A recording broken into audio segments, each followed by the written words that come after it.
Welcome to Kimappa. Jarrod and Robbie are here very briefly because Robbie's got to go. We've been recording for like an hour already. So don't worry, there are other episodes. There'll be plenty of Kimappa coming at you in the short period of time. But we did want to talk a little bit about Shreyas Iyer. And Robbie, before the podcast, said, oh, yeah, I predicted this 2 years ago. So, Robbie, just tell us what you predicted. I was calling for it 2 years ago. Calling for it. Is that what you said before? You said predicted. But...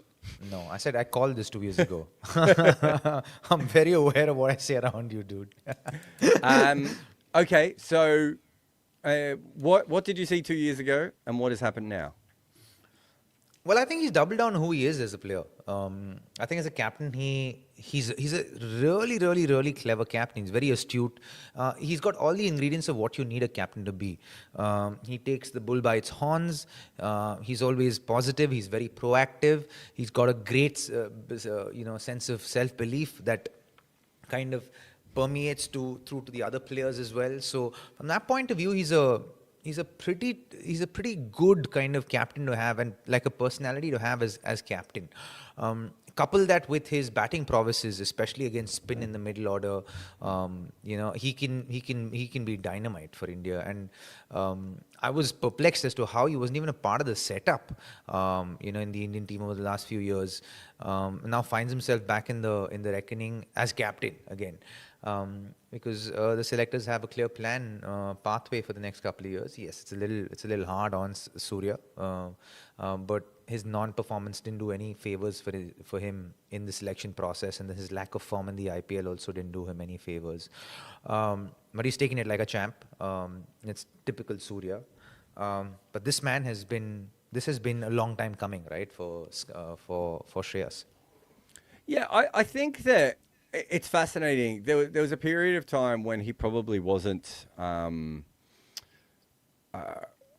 he was sort of still in development. And there was a lot of those years when it maybe took him a little bit longer to come around to the whole, smashing the ball around element that everyone else did, right? And then that KKR, the year that he leaves KKR, I think a lot of people, we've done a whole podcast on this, how people basically remember it wrongly. They're like, how could you let Shreyas go? And it's like, well, actually, he was starting to show signs that he was going to become this player. But I would say at that stage when he was with KKR, he showed incredible captaincy, but his batting was just starting to get to the level that we're seeing now. And why I respect him the most is because he really has, over a short period of time, kind of completely changed as a batter, right? And he has. Maybe that took a little bit longer for the selectors to trust, is maybe the best way of putting it. But you look at what he's done over the last little bit of time. So first, it's the short ball stuff, right? It's actually pretty common for younger players to come in and sometimes struggle with the shorter ball, not just from the subcontinent, but all around the world, partly because when you're younger, you don't face as many good short balls. And sometimes you come in and you're just not set up for them in the way that you should be. It's probably one big advantage for Australian players is that Australian players from the age of 12 or 13 are playing senior cricket. So they're getting bounced when they're 13. That doesn't happen in the rest of the world as much. And so you're not as used to it. But it happens in South Africa as well, right?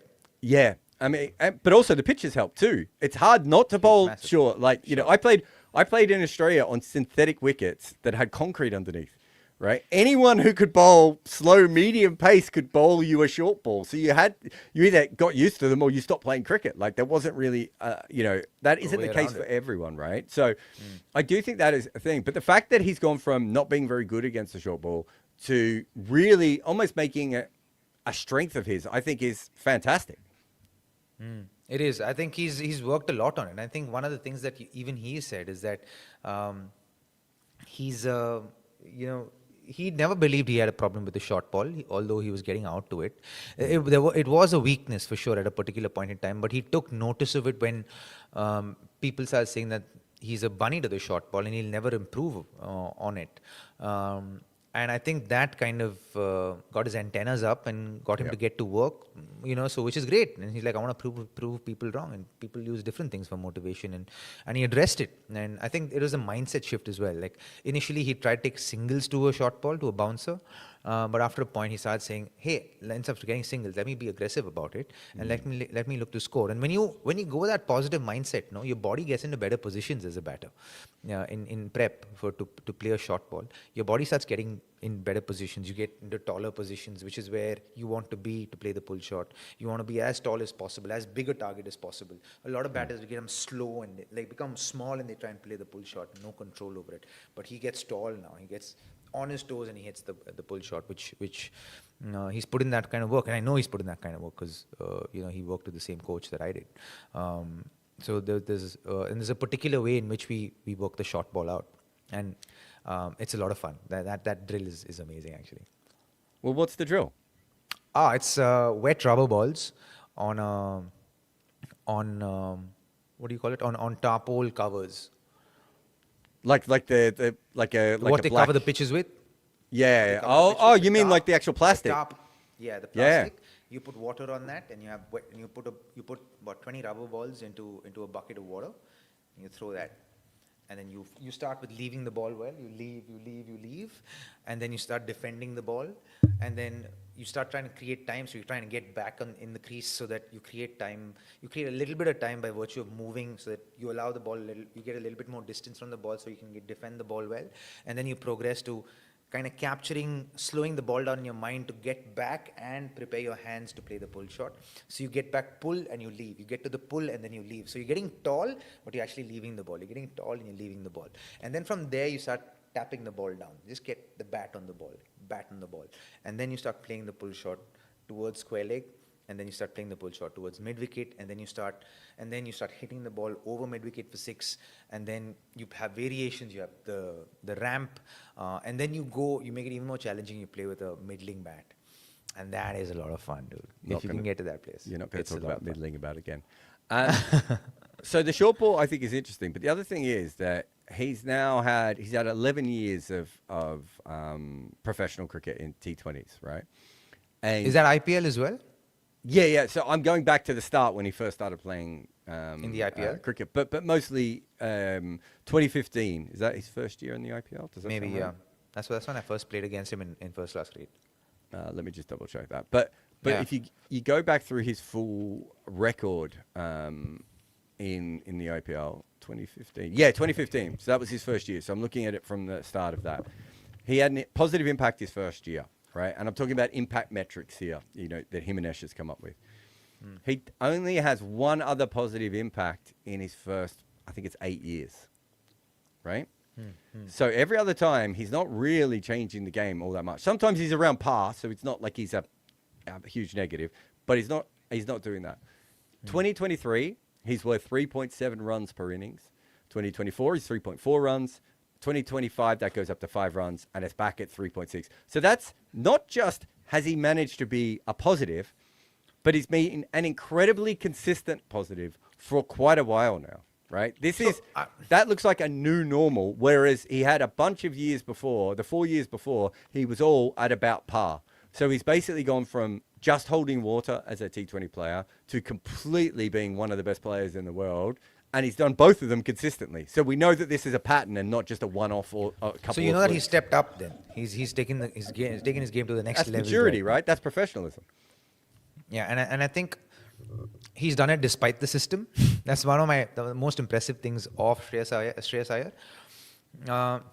He's not a people pleaser. You read his interview after. Did you read his interview after he got selected? Yeah. As captain, he says, and I quote. He says, "I don't have to change my personality," Shreyas said in Mumbai in his first public reaction to the announcement or appointment.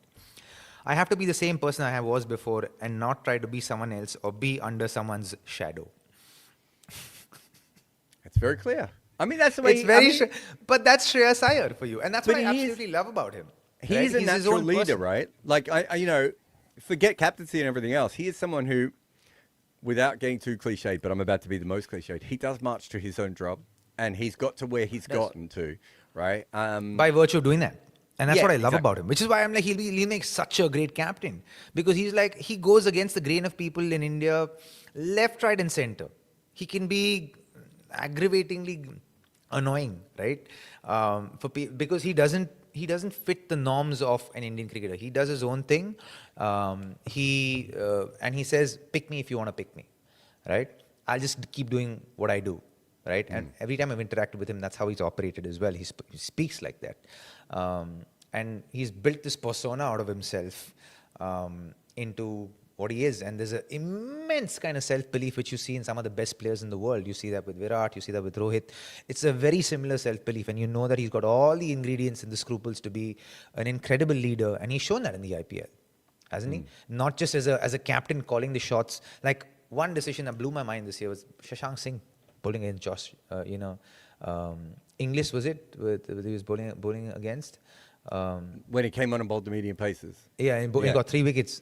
That call as a leader, like, that is proactive captaincy, dude. Like, you don't see that very often. And then taking the ownership when the stakes are the highest as a captain, as a batter, right? Like, there's an interview where Braden Haddon talks about how they lost the qualifier and got out 100, I think. And then the second qualifier, he said, no, I want to bat second, because the whole coaching staff was saying, we want to bat first. And he was like, sorry, we will bat second, and I'm telling you, I will win the match for you. And he got 100 or something, 101 in that game, chasing 197. And they won the game. And all the ingredients that you need from a great captain who can stand up and do stuff, like, it's very, the aura is quite different. High level of aura. High. Vibes to the max. We've got our vibes index here, and he's very high. Do we have a vibes? Do we have a vibe index? We don't have a vibe. Thank God. Of all the things Varun would like to make, I'm sure a vibes index would be right at the top of his list if he could work out how to do it. You need to have vibes for that. Well, we just rename it after him. But okay, the Varun index, I think or the he's not quite so Varun good. index. Yeah. I think that there is an element of tactically, he's quite interesting. Having Gautam Gambhir as the coach and having Shreyas Iyer as the captain is another interesting thing. Twofold. One, how they interact, but separately, there's no longer a diplomatic person to talk to the media. Who was a diplomatic one? Shubman Gill's quite diplomatic, right? Even Virat Kohli in his own way, and Rohit Sharma, like, they're not, they can get upset at certain things, but they know the game. They know exactly what they're doing when they say things. Whereas Gautam Gambhir does not have that gear, right? That's doesn't, yeah, love him or hate him, he just doesn't have that gear. Like, he just says what he says, and I always admire Shane Watson. Shane Watson never walked past a microphone knowingly in his life, but to be fair, when he said things, he really meant them. It was quite clear that he meant the thing that he said, which is not always the case. So you have to respect that. Yeah, you've now got two people that have that, and then you have two people who are incredibly sure in their ways, who are going to be coming together. I think that's a fascinating combination. It is a very fascinating combination, and obviously this is them after coming together and working together to win the IPL for India, for KKR, right? So the dynamic works. Yeah. But interesting what he said about not being under someone's shadow. We don't know what he was Whose alluding to. Whose shadow? Whose shadow? It could have been anyone. It could be Jarrod's shadow for all. Yeah, Ajiki Rahane's shadow. We don't know, everyone. We don't know which shadow we're talking about here. Yeah, that felt like a shot across the bow of, I'm not going to change, and so you're going to have to accept me, which again is fine. Like, I've got no issue with that. Graham Smith back in the days when he took over South Africa was very similar. He's just like, I understand the South African cricket's really important, but I'm not going to be any different than I normally am here. Yeah, which is great, right? And I think you want, like, if you're going to be a leader, if you're going to lead your country and you want to be the best leader that you can be, and if that means you taking a stance and leading by your own terms, absolutely do it. Go for it. And that's how it should be done, according to me. Okay. So, the next question is this the correct decision? Is it the correct time? They are the reigning World Cup champions at this point. How do you feel about it from that perspective? I think it's the right time. I think for Sky, it feels unfortunate because he did really well as a captain, one of the most successful Indian captains to have won a World Cup. I think his win percentage is about 80 or something, if I'm not wrong. 80% win percentage, so incredibly good from that point of view. Unfortunately, because of his batting, his dip in his batting form, he ended up losing that because the bad form was for a couple of years, wasn't it? And I don't think the IPL also augured any confidence in the selectors as well. So 2 years gives both Gautam Gambhir and Shreyas Iyer to kind of work their chinks out a little bit, iron out any issues that they have, and prep players for the big stage that comes up in 2 years, both the LA Olympics and the T20 World Cup. So I think it's the right kind of runway that he has as a young captain, and one can only hope that Indian cricket doesn't go crazy and change captains in between all of this again. Yeah, I think that is a very important thing. Like we can't be in a situation where this happens a lot, right? Like this has to be a one-off thing. Yeah, very, very clear that there's a reason we did it. This player had lost form. We're not sure if he's going to be around, and we also have this incredible side coming through, so we can make this change now. What we don't want is for Shreyas to come in, have bad form at the international level for a year, and then do that, because then you become Pakistan, right? Like, as long as they know why they're doing it, I'm okay. I also like the fact that they're giving themselves plenty of time. You know, it's not as if that isn't the case. I don't think Sky's form, when you factor in international cricket, has been as bad as perhaps people maybe think it has been. You know, and we've been saying this, right? Even before the World Cup, we said it never seems like he's out of form. It just feels like he's out of runs. And that can happen to cricketers. Oftentimes we don't take kindly to it, but it happens. You feel like you're hitting the ball exceptionally well, but just you can't get a run off your bat, and you feel like, what do I do now? You know? Yeah. Sometimes I think that's the best time to just take a break from the game and say, listen, it's not working. Don't fight it. Just take a break. Come back. Maybe something will click when you come back after a break. So this year in all T20s, he averaged 31 with a strike rate of 156. Like, that is down for him, but that's because he was having years where he was averaging 45 with 175. If you look at his impact, it's noticeable. So his best year in 2022, Robbie, he was worth 9.5 runs in innings plus. Wow. Which is that. So I think Bhuvi, I don't know what Bhuvi's final numbers were this year, but Bhuvi was going at about 12 runs per innings, which is one of the best years we've ever seen. So it does tell you how good he has been. But he's still, even in 2026 with the bad form for Mumbai, he's actually been okay. This is not a situation where he's completely dropped off the map. So again, I would say two things. I would say he is older, so you want to make a decision whether you want to move on from him. But trust him if he gets back into form, would be my point. If he suddenly starts to spray runs everywhere again, don't sit back and go, there's no point bringing him in. Because I don't think we've seen many players like we've seen a lot of openers do what Sky has done before. We haven't seen many guys at number 3 and number 4 have the kind of impact that he's had. And I think that you'd be silly to just get rid of him completely. Also, there is an element of you have to think about where the next World Cup is going to be played.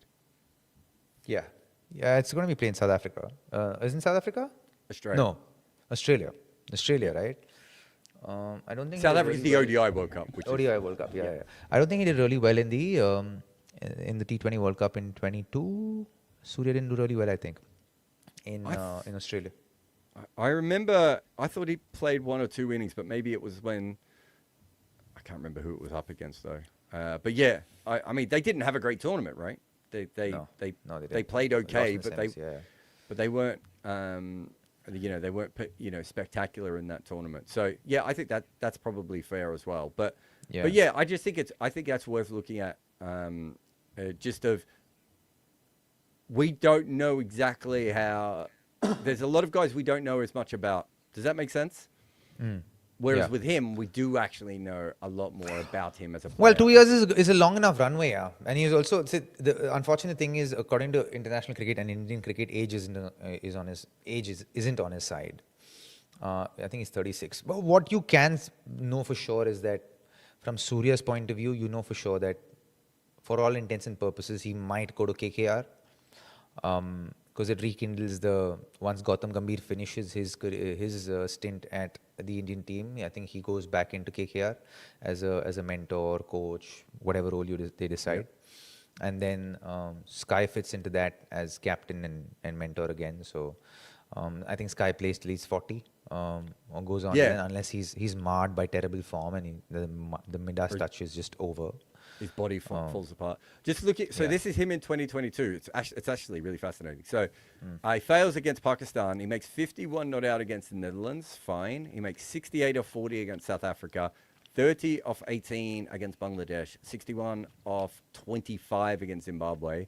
And then 14 off 10. So outside of the South Africa one, the majority of the runs come from other side, from polar attacks, which is not the end of the world. Like, these things happen. No. But his overall numbers look pretty good. Again, I don't think there's anything in his technique that tells me he shouldn't be very good in Australia. So I'm not saying he needs to be picked or anything, but what I would be thinking is, we know how good he can be.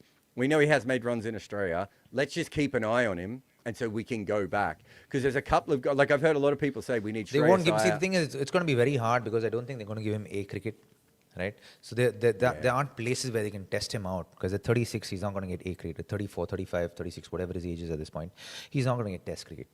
Sorry, he's not going to get India A cricket, right? Yeah, that's fair. So where is he going to get the exposure to go and play in those wickets? But I've heard a lot of people talk about Patidar and Shreyas Iyer being in the middle order. I think they're both fantastic players, but Australia is different conditions. And you just have to keep that in mind. Yeah. And so you just have to wait to see. It might be fine, but you don't want to get rid of someone who can do the job in a World Cup that you might need them. I don't think it matters as much for the Olympics, although we have no idea. And watch this. I'm calling this now. India's going to travel a lot more to Australia in the next couple of years. Just for T20 cricket. It's lovely there. It is. Oh, I thought you meant for holidays. No. Bye, Jarrod. That is it for Kimappa today. Thank you very much for everyone waiting. We know we pushed it back. It's just because we had to do them in the other order. But me and Robbie will be back. He's going to America to do Major League Cricket, and he's got nothing to do in his hotel room. And he's already started bugging me for podcast topics. So there will be countless amounts. That's what I meant. Countless amounts of Kimappa. I can't even say countless or amounts, but if I could, there would be lots of it. We will see you again very, very soon. Like, subscribe, do all those things. And remember, Robbie called it. Combox. The game lives on.